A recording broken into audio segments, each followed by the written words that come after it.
Is it very warm today? Yeah, that's why we've got our babies out, huh? Yeah. Are we going to make banana bread? Banana bread, yes. Excited? Exciting, okay. Making Nana bread. Yay! Say yay! and tell me, is there cinnamon? Is there cinnamon in it? Say cinnamon. Good girl. Hiya, how's it going? How are you? It's Kat from A Spoonful of WTF and welcome back to my channel. So, if you're not aware, my partner is a head chef and has been in the catering industry for over 25 years. And when we were discussing things I'd like to do on my channel, I thought it'd be really fun if he could teach me how to cook a few things. Not that I'm a terrible cook, but you know, living with a chef, you don't tend to bother that often. But I thought it'd be nice if we shared a little cooking journey together. So the first thing today we're doing is banana bread. Now, banana bread has been all over social media since lockdown with varying degrees of success. So I thought, you know what, let's get a chef to teach us how to do it properly. So as you can see, the first thing we're doing is creaming together the butter and the sugar. And in an electric mixer, this will take about 5 minutes to come together for the first stage. If you're doing it by hand with a hand mixer, or even being old school and doing it with a wooden spoon, get rid of those bingo wings, then it obviously might take a little bit longer. The next thing we're going to do is make our own buttermilk. Now this is a really simple process. We're literally mixing normal milk and a bit of lemon juice together. The ingredients list and the recipe will be linked down below, so don't worry about that. But really, there's such a little amount of buttermilk in this recipe, it seems silly to go and buy a pint of it when using 2 ingredients you can make it at home on your own. It is what gives this cake a lightness and I apologise for the word, moistness. Now I know we don't all like that word, but really, answers on a postcard or comments down below on what other word can be used to describe a nice cake, because I've wrote down several and all sound weird, so I'm at a loss for what else to say. The next thing we're going to be doing is cracking 2 eggs. Now, I always like to crack my eggs in a separate bowl, simply because there's nothing worse than getting your butter and sugar all mixed together, then putting a bad egg in the middle of it. It stinks, it's horrible, and then you have to throw the entire mixture away and start again. So at least if you've done it in a separate bowl, you're not wasting anything. Also, does anybody else always manage to get shell in it? Like, I don't know what it is about me, but every single time I get shell. Now the easiest way to get shell out is to use an eggshell to kind of scoop it up. It's attracted to each other for some reason, I'm not overly sure why. But again, if it's done in a separate bowl, it makes this process so much easier. We're mixing together the butter and sugar just again at this point for another 5 minutes, just to make sure everything's fully incorporated for when we go to add our eggs in. There's nothing worse than the mixture still being a bit grainy at this point, and if you try and incorporate eggs, it can all go very wrong very quickly and look curdled, which has happened to me on more than one occasion. So make sure everything's well mixed before you start adding those eggs, and it is best to add them very slowly, one at a time, so that they can fully be incorporated. This recipe is John's. He's had it for years now. He's tweaked it and played with it, and we've been very lucky to eat an awful lot of banana bread over the years whilst coming up with his perfect recipe. So I'm very excited to share it with you, because it's honestly one of the best banana breads I've ever eaten, and I've had a lot of cake in my life. We are using an electric mixer for this. It is a Kenwood multi something. I will link it down below if possible, or write it down below. There we are, Kenwood Multi-One.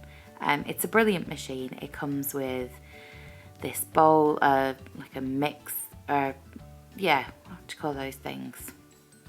You know, it does the grating and the shredding and the chopping, and there's a blender as well, and it's really, really good. It wasn't too expensive, and I definitely say it was worth the money for doing these kind of jobs with super ease and quickness.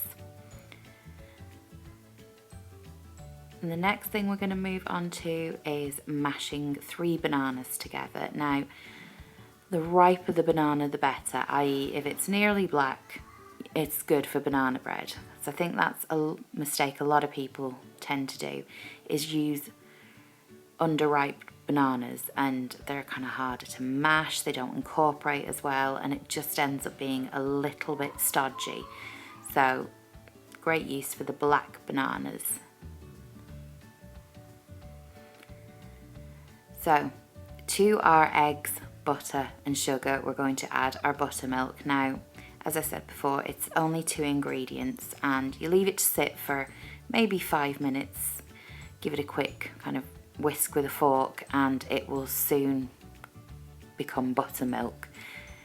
As you can see, when you add it into the mixture will kind of look a bit curdled. Now, trust me, when this happened, I panicked slightly and got John, and he came over and said it was absolutely fine. This is just what he expected.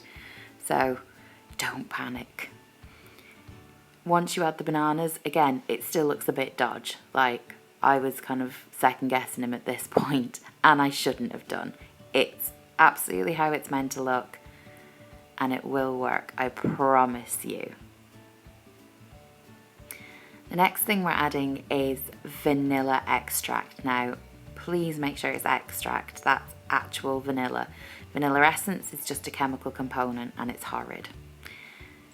Next, we're mixing the dry ingredients together. Again, they're linked down below. It's very important in baking to weigh everything out and measure everything out exactly, just as John's doing, because baking is an exact science. If you're kind of winging it, even a gram here or a gram there, it's not going to work properly. So the next thing to do is to fold the dry ingredients into the wet ingredients. So as we can see, John is making a sweeping motion around the bowl and then cutting through. So sweep round and then cut through the middle.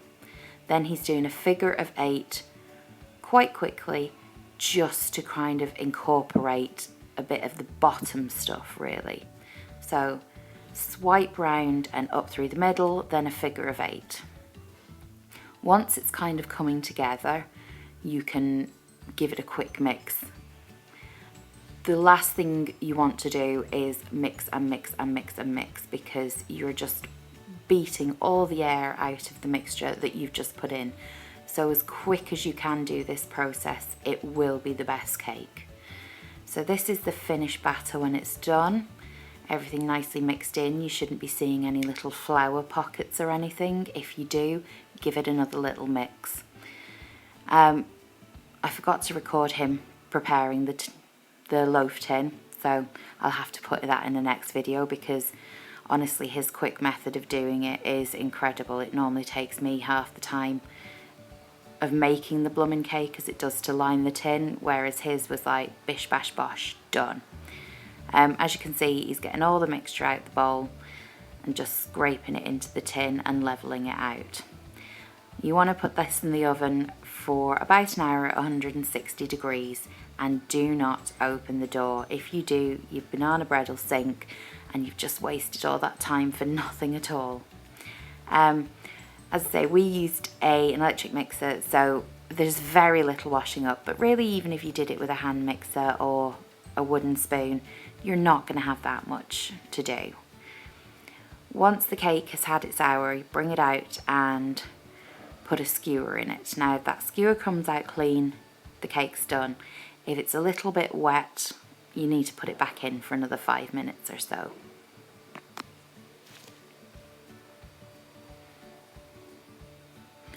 So this is our finished cake. This is the kind of colour you want, a nice golden brown. And as you can see, John taps it just to make sure that it feels springy to the touch. Then you peel off your greaseproof paper and leave it on a cooling rack for however long it takes to cool. It'll be obviously different in different rooms, in different houses, at different times of the year, but normally about an hour or so. Then, once you're done, slice in and enjoy.